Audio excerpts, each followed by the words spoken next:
Hey there, this is Dr. Pam Perry, and today we're going to be talking about speaking up.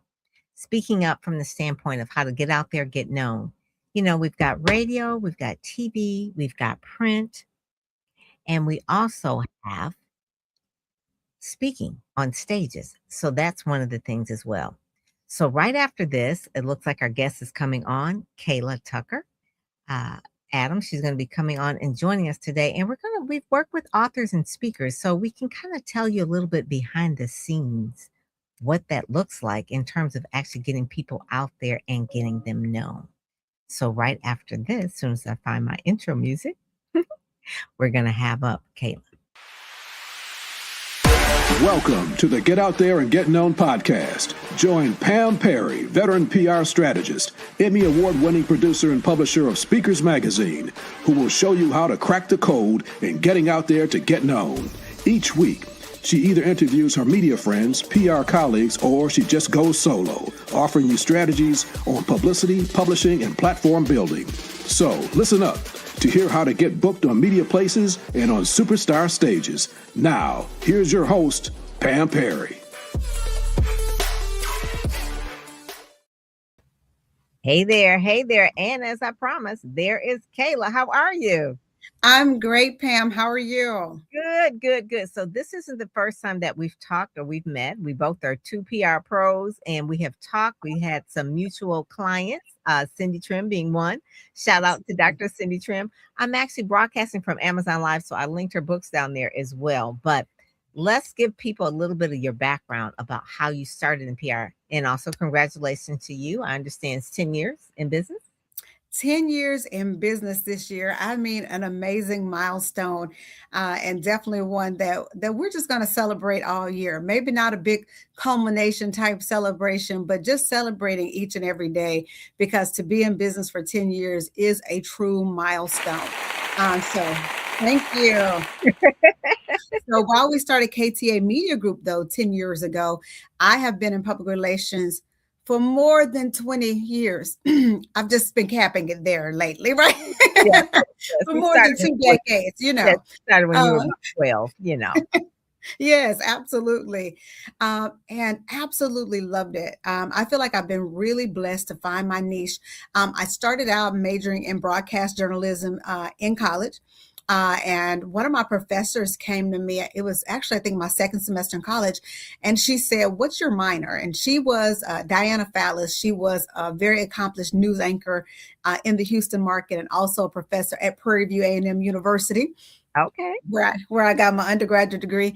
And she asked about my minor. And I said, "Oh, sociology." And she goes, "Why? That's weak." She was like, "You need a strong minor with communications." She said, "Either you need to minor in political science if you'd like to go to law school, or if you'd like to be a political beat reporter," which I didn't want to do either. She said, "or a minor in business, and that'll give you the right combination for public relations." So I immediately changed my minor to business. I only had like one class in sociology already. I changed my minor to business, and the rest, they say, is history. I did an internship my senior year with the Fox affiliate in Houston. And I remember I really got into this because I wanted to be a talk show host. We're inspired by Oprah Winfrey and people like that making waves. Yes. Mm-hmm. But in Texas, to get really into broadcast journalism, it was more of the news beat. And there I was, my senior year in college. I was the first reporter on the scene in Houston. And I will never forget, it was a murder. And we get there first, and this man's body is in the car, and I see them pulling out his lifeless body. And I just thought, no. I do? Yeah. I mean, yeah, it was quite emotional. Yeah. But I was very happy. I had taken her advice, had changed my minor to public relations, and ended up going that trajectory immediately after college.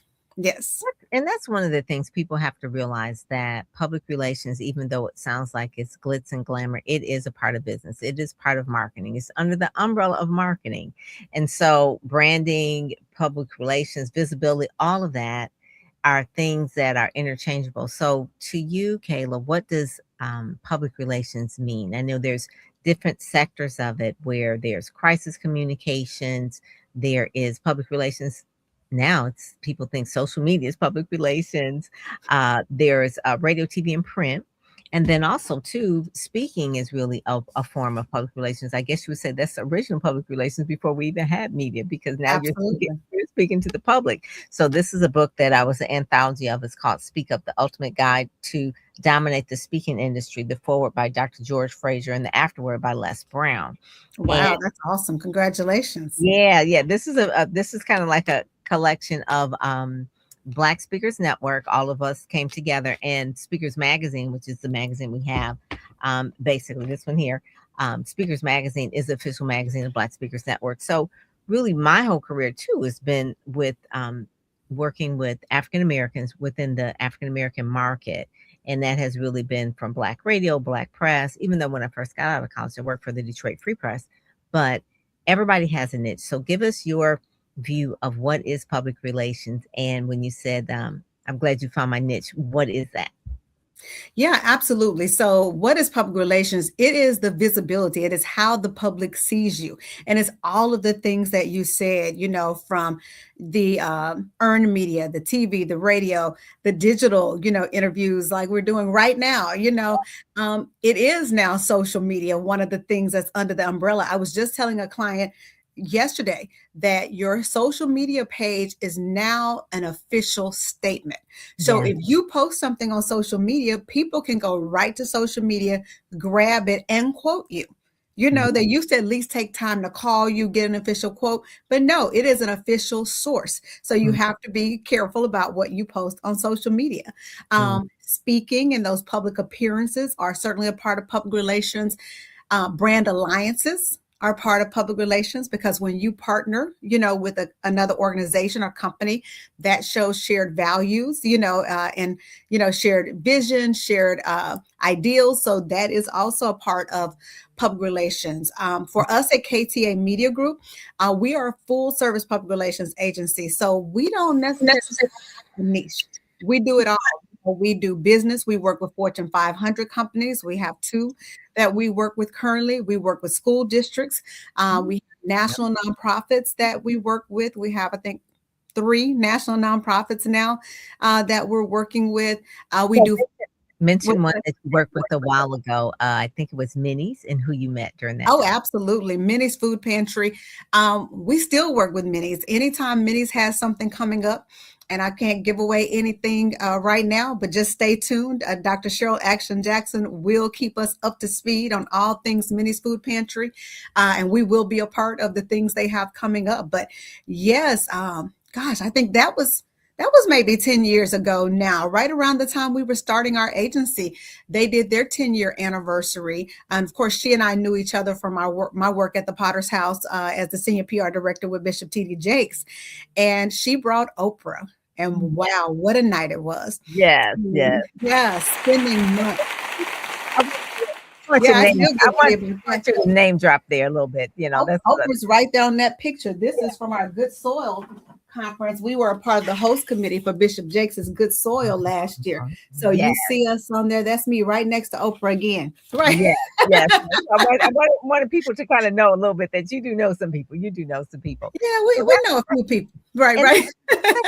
That's part of the glamour part of it, of getting to meet celebrities and that sort of thing. But it is also a lot of work. And like you said, you were doing ministry marketing with the Potter's House, which is under Bishop T.D. Jakes. And I work with him as well when he on his literary books, Cover Girls, Not Easily Broken, some other books as well. He's had so many, but I've worked with him through the publishing company. And so there is a Fortune 500, there's educational, there's nonprofit, there's personal branding, where someone just says, I'm a speaker and an author, I want to have a personal brand. There is, just like you said, service businesses and things like that. But what is your favorite? What was your first, when you started your agency, what was the first type of clients that you were going after? So the first type of clients, they really were the people who had been calling me to do work for them that I couldn't work with because I had a full-time job and it was very demanding full-time job. So I would say faith-based built up the fastest.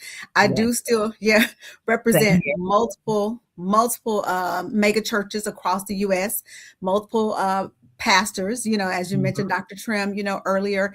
So that faith-based division built up fastest. Yeah. Also the literary piece, because people knew I had worked on a number of books with Bishop Jakes, worked on Sarah Jakes Roberts' first two books, and Mrs. Sarita Jakes, all of the Jakes family, Dr. Cheryl Brady, who was under that umbrella. Yeah, I Gosh, remember we she did a wrote. lot of books. Yeah. Yeah, I So that remember. piece, yes, I remember Sarah's first book, uh, yes, and the cover looks so different. I mean, she's different age, but it looks so different from where she was then and where she is now. She is definitely like a glamour queen, but that first book, I can't remember, but it really was her testimony absolutely. of her book. And sometimes when people have their first book, their signature book, they're getting it out. And maybe the cover's not what they really want, especially a few years later. Do you think she would change the cover? I know Dr. Cindy Trim changed the cover of one of her books. I don't know. We'd have to ask Sarah, but I will tell you, Sarah's always been glamorous. And I think she looks more glamorous now, like all of us, as we evolve with time. But she was glamorous, beautiful, gorgeous. She's always been into fashion, and she's very smart. When we were on her book tour, she started the fashion piece because she knew that would reach people that may not ever walk into the church. So it was another way to give messages of hope and inspiration and love, and even of the gospel to people when they might not even know, that it's coming directly to them. So she's a powerhouse. She's very smart, beautiful inside and out, and always has been. And she is just steadily evolving and growing into that. So I love her. I'm so proud of her. When people ask me about the work that I'm most proud of, it's her book, Lost and Found. And that's because nobody really knew who she was, Right. until that book came out. Right. And we were able to get her in a lot of spaces, Essence Festival, and all types of national media as well. So I'm really, really proud of her, and to see who she is today. It was such an honor, to be a part of that. Yes. Yeah, that is. There was a lady that worked at the Potter's House, Tina Polite, and Richard. Yes. That Tina is, and that's really like my mentor as well. And so Tina and Richard, both of them, I guess, are doing Christian films and that sort of thing. So you work with Tina? Yeah, so I worked with Tina a little bit because Tina had officially left the role when I came in. But when we did, I think the second Mega Fest, maybe 2015, then Tina came in and helped do some consulting on Mega Fest because she had done it before. So Yeah. she is indeed a powerhouse. And she's also somebody that I call on from time to time. If there's things that are a little complex, you know what I mean? Things that I Yes. need an informed and seasoned, opinion on, you know what I mean? I call on her sometimes too. And so she has definitely been a blessing to you, me, and so many others, in this field as well. Yeah, she Yes. wrote a really cool book. It's called The Polite. It looks like The Polite Approach, but it's a Polite Approach because that's how you pronounce her name. But Yes. it looks like The Polite Approach. It talks about PR and that sort of thing. So the whole genre about public relations now is, we first started, we were in broadcast, we were doing print journalism. It wasn't really so much digital. Now it is digital. It's online. It's social. Now we've got AI. So that is, I wanted you to kind of talk about that. That's one of your talking points that you were talking about. So give us your view about that. Now, what let's see, one of the things you talked about, I said protecting your brand in the age of AI, of viral culture. So what does that mean? Because it's like, okay, first of all, what is a viral culture? Okay, that's a whole new thing. We didn't, when we were in school, Absolutely. that was not a thing. Okay, and then Sounds AI, like an illness, doesn't it? Right? all of this, and that's what keeps us young and staying in this field, because Absolutely. it's always changing. So how do people protect their brand in the age of AI in a viral culture? Well, I think it's very important to stay authentic to your brand. I mean, the tools are out there, the tools are evolving, and AI to me is out there to help us be sharper. It's not out there to help us do the work for us or to replace our voice. And that's one of the things that my team and I are very big on. People pay us for our original thought capital, our original ideas, our experience that we bring to the table. So while you might integrate a tool like AI to help you polish something or to fill a hole or to check a grammatical, approach, the ideas, the human capital, the creativity still have to come from you. And so protecting your brand in this AI culture is important to know that you still matter. You're very valued as a human being, and that AI is not there to replace us. It is there to enhance the work that we're doing. And I think some people think that it will replace us. And, really it can't, because even if you work with AI, it can only do its best work with what you provided. You know what I mean? So you have to feed it the thoughts, the knowledge, the ideas, the sequence, the creativity. It doesn't have that, on its own. So definitely, yes, always use tools that'll make your job easier, faster, but remember that you bring the value, as the human to whatever it is that you're doing in your field. That is so true. And that viral moment, or people are so interested in getting viral, going viral, whether it's a viral TikTok or that sort of thing. I'll give you a quick story of something that kind of went viral. My daughter was on TikTok, and it was kind of like what you were saying about your social media posts. People can pull that as original content. So she did a viral video. I don't even remember what it was talking about, but it was something she does these little catch-ups in her car, this conversation. Well, it went viral, a lot of, like, I think over 1 million views. And someone said that they picked her clip up from her TikTok, and it was on GMA. It was on Good Morning America. Wow. Yes. She's not even selling anything, but it was just like the producers must have saw it and chimed in with the story. It was used as like a B-roll, and her voice was there, and she was talking about a certain thing. And I'm thinking, like, and she's not even selling anything. She doesn't have a book. She don't have a website. She's just a regular working kid, just on the TikTok. But people think if I go viral, I can go and be on, New York Times or, Tamron Hall or on Oprah. And this whole viral culture has made people so, the social media has made people just so desperate, I guess you would say. It's like the other day, Kayla, there was, and then this is just also that people can go viral and get a good yuck or a laugh or a lot of views. Well, it was some medical staffing that OBGYNs, and then when you go to a OBGYN, you're on this sheet of paper, and sometimes they'll leave a better word, a discharge on the paper. Right. Okay. Yes. They decided to show pictures of that and dance with those type of scenes. Wow. The person in charge of that now it's going viral, but they got fired. I'm sure. Right. It's like, why would you do that as a medical professional that you're showing? It's just bizarre. But that's the culture that we're in, of just the desperation of wanting to go viral. So as a publicist, when you're trying to explain that someone goes viral, maybe not intentionally, and maybe they'll go viral, what is a good crisis communication strategy if someone, let's just say, they're caught doing something they shouldn't be doing and it goes viral? What is the best, and I'm sure we probably get those calls, what is the best way that they can handle that? Obviously, you can't take things down off of the internet. It's there. It's going to be there. So what is your advice to someone who has something that goes viral that they didn't want to go viral, or even they're embarrassed of having people see? Well, I'm going to first talk to the positive things that go viral. My business partner and our managing director, Candace Ledbetter, when I tell you, she is a beast and creative genius. So she's very good at coming up with campaigns that will create a positive viral moment. And we've seen people who maybe have created a positive, a viral moment that wasn't so positive, but they didn't know that they were going to turn it into an entire brand. We remember the young lady that wrote the Who the F Did I Marry? And she was doing this whole video series. Well, all of us were hanging on. I was watching it too, every time she talked about something else.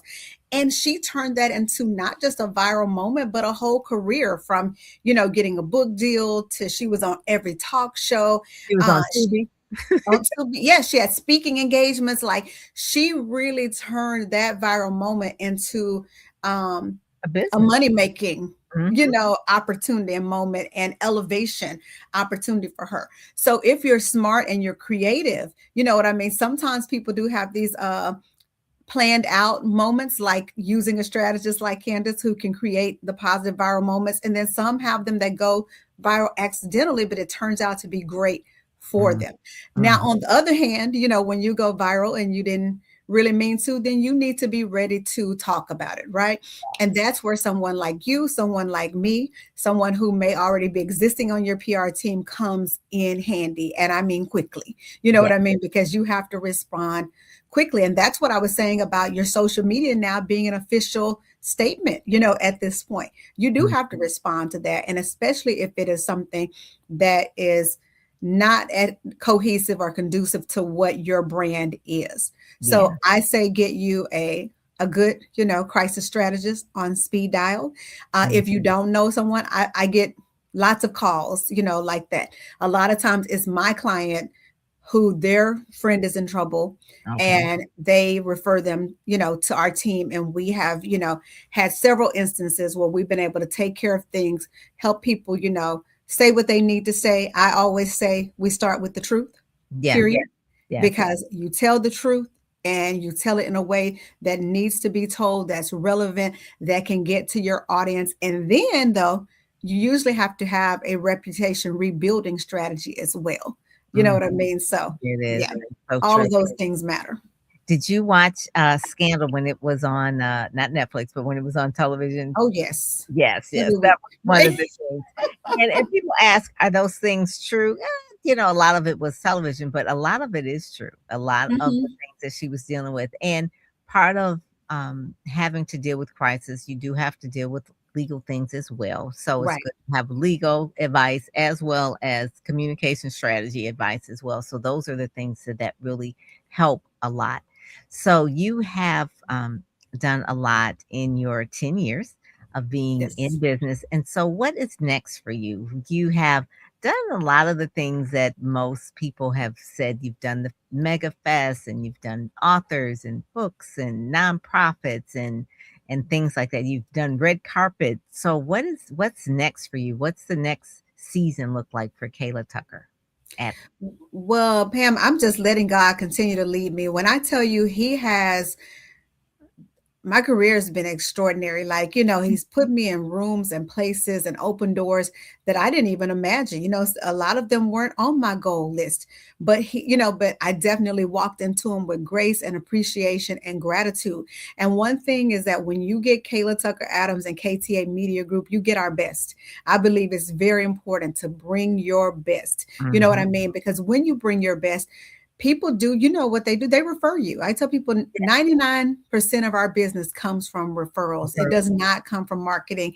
It does not come, yes, we submit RFPs, but 99% of our business has come from people speaking our names in rooms that we haven't even entered. And that then opens a door for us. And we are so grateful.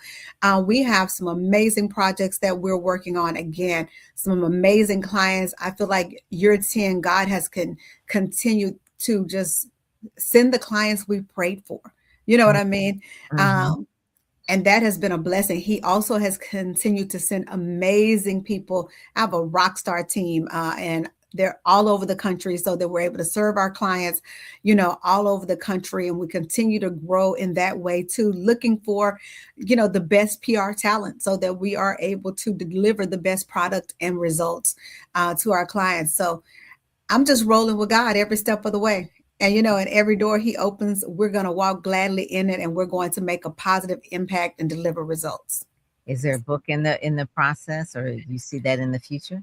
You know, people keep asking me about a book. There are some things that I definitely want to do, especially for the next generation of PR professionals and strategists.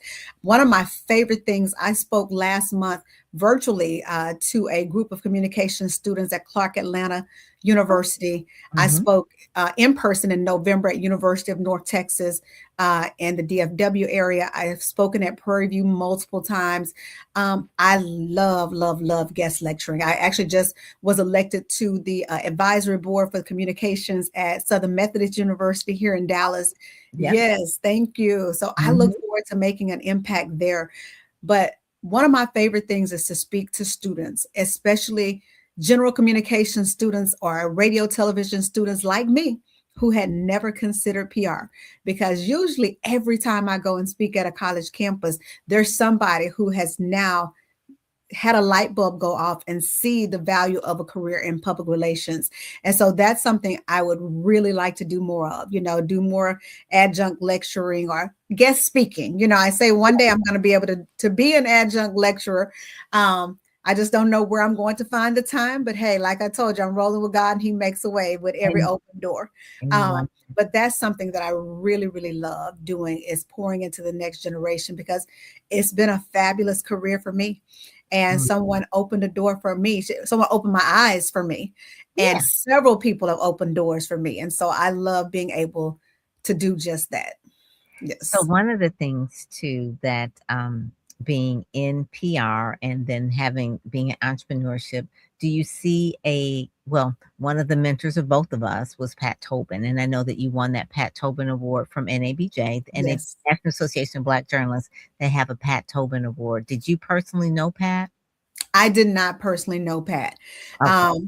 But people who did personally know her have just said so many great things. They've made, a lot of, positive references even to why I got, the award, and being in her spirit. And they take it very seriously, Mm, who gets that award because of the impact that she made and the mm. legacy she left, particularly in the PR field. Yes, Yes. yes, and Yes. she was in a time where there were so few African American women in PR that had their own Yes. PR agencies, and one of her biggest clients was Toyota. So she was Yes. one of the ones that kind of led the road in that. So this summer, NABJ, National Association of Black Journalists, is in Atlanta. Atlanta. Are Yes. you planning to attend, or have you attend, or are you involved in the NABJ in the Dallas area? I am definitely involved. I'm actually an officer at the DFW Association of Black Journalists as well. Have Yeah. stayed involved, nationally as well. Yes, Yes, yes. 50, Have not 50, missed a conference in a very long time. So it's we will 50 years definitely be old. there. It's Yes. yeah, 50 years old last year. So, Yes. and the work is still needed that for Black journalists. It is still really needed more so than ever. But yeah, they're having it Absolutely. in Atlanta this year. I think last year it was like, where was it last year? Oh, Cleveland It was last in year. Cleveland last year. Cleveland, yes. Chicago before that. Yes, Yes, yes, yes, yes. yes. So Yes. yes, that's one of the main things that being involved in different groups. Pat was started Beepers, Black Yes. Public Relations Society. I believe that's what it stands for. So those Yes. groups were important because we need to, when we band together, we can make things happen. So that's one of the main things. Everything kind of starts as a group. Churches, they they get together, and then besides the ministry of it, but also civil rights was birthed out of the church. And so a lot of the things like NABJ and Beepers, and even some other now there's Black Women in AI. They have a group. Yes. They have groups now too. It's like, okay, so all of these things are the AI. So the last question, I just want to ask you, if there is one thing, one piece of advice you're going to give someone who, let's just say they're just graduating this not from college, but they're graduating from high school. And so a lot of people are telling these kids that, you don't necessarily need to go to college. You can just go and you can do AI, and you can get these online careers, or you can just be viral on TikTok. What advice would you give a young person who is like the class of 2026 about where they're going to go next, and what kind of things that they should be looking for in order to have a lucrative career, and a career that is really God led? So let me say this. I was sitting at a dinner table one night and someone said that, and my response was, only people without degrees tell you that you don't need a degree. I Mm, feel like education is the greatest equalizer. yeah. Do not let people, talk you out of your opportunities and your dreams. If nothing else, education gives you exposure. It helps you reimagine what's possible. It gives you, the knowledge. Not everybody is blessed like us to work in the fields that they studied, but they are blessed to fall into other amazing careers that the education open the doors for. Right. Education can take you to different countries. I mean, it just creates all kinds of opportunity. I know people who are actors and actresses. I remember watching the young lady, and she played Nicholas's wife, Sharon, on The Young and the Restless, and I remember her saying that she always knew she wanted to be an actress, but her parents told her she had to get her degree. And their pact was, if you go and get your degree, we'll support you for 6 months, but you only have 6 months to make this acting thing work. She got her degree, and she said exactly 6 months. When her, cushion was about to be up, she landed the role on Young and the Restless. And of course, she was able to live her dream as an actress, but having that degree still will open other doors. If she wants to go teach acting at a university, you have to have the degree to do it. You know what I mean? If you want to open a studio, that degree and the business mind, those things give you the knowledge. So again, education is the greatest equalizer. That's a quote from my client and friend and soror, Cynthia Trigg, who's the founder and CEO of Evolution Academy Charter School. She's also the first person to give me a full-time job in public relations, as well. Oh so yeah, very, very instrumental in my career trajectory. So yes, go to school. If you have the opportunity, go to school. I don't care if you have to work part-time, go to school part-time. Mm-hmm. If it takes you 5, 6, 7 years to get your bachelor's degrees. I know people who it's taken them a long time, but they are highly successful today. Mm-hmm. Yeah, yes. It is a great equalizer. And it is one of the things that it opens the eyes to so many different careers and different people that you would meet. And like you said, the opportunity to travel, maybe you would do an internship at different places. You can't really intern if you've not gone to the college, right? So those are the kind of things that really, really help. Well, Kayla, thank you so much. I put up there, Kayla Tucker Adams, it's yourname.com. I love that. I love that. Yes. So making sure that people can connect with you, whether they want to work with you, is having you hire your agency, or even, maybe intern with you, or to work with you as well. Yes. Absolutely. Yes. So all righty. Well, thank you so much. It has been a pleasure. Thank you so much. So great to see you again. All right. Good seeing you. God bless you. Talk to you later. God bless you. Bye-bye. Bye-bye. You've been listening to the Get Out There and Get Known podcast, brought to you by PamPerryPR.com, where you'll get insider tips on how to build your platform, pitch the media, and promote yourself with confidence. Head over to PamPerryPR.com and get the exclusive video training on the 7 must-have marketing materials you need before you pitch in order to be considered in media places or superstar stages. PamPerryPR.com, where you help you shine like a superstar. Speak, Sell, Shine, an exclusive event in Washington, D.C. Are you ready to turn your expertise into a profitable speaking business that amplifies your influence? I'm Ryan Dorn. Join Dr. Pam Perry and I for the exclusive Speak, Sell, Shine event. Maybe you're a thought leader out there sharing in your local community. Well, now it's time to go big time and get paid to speak. Speak, Sell, Shine. Maybe you've booked some engagements, but your wisdom, it warrants so much more. Well, now it's time to unlock the missing piece and get you the gigs that truly reflect your brilliance. Join us for an exclusive 2-day event at the beautiful and historic Howard Theater in Washington, D.C., October 8th and the 9th. We're going to give you the tools to position yourself as a high-value resource and get the speaking gigs you deserve. I'm Emmy Award-winning speaker Ryan Dorn. I'm going to share with you my tips and tricks. I'm booking 40 to 60 gigs a year, and you can too. You're going to leave with a video speaker reel that is high class, polished headshots, branding materials, and only 20 people are going to get this privilege. This is our second annual event. SpeakSellShine.com is the website. Apply to be considered. Turn your brilliance into a lucrative speaking career and get interviewed by the media as well. Meet us all in Washington, D.C. Friends, the time is now. Speak, sell, and shine. The time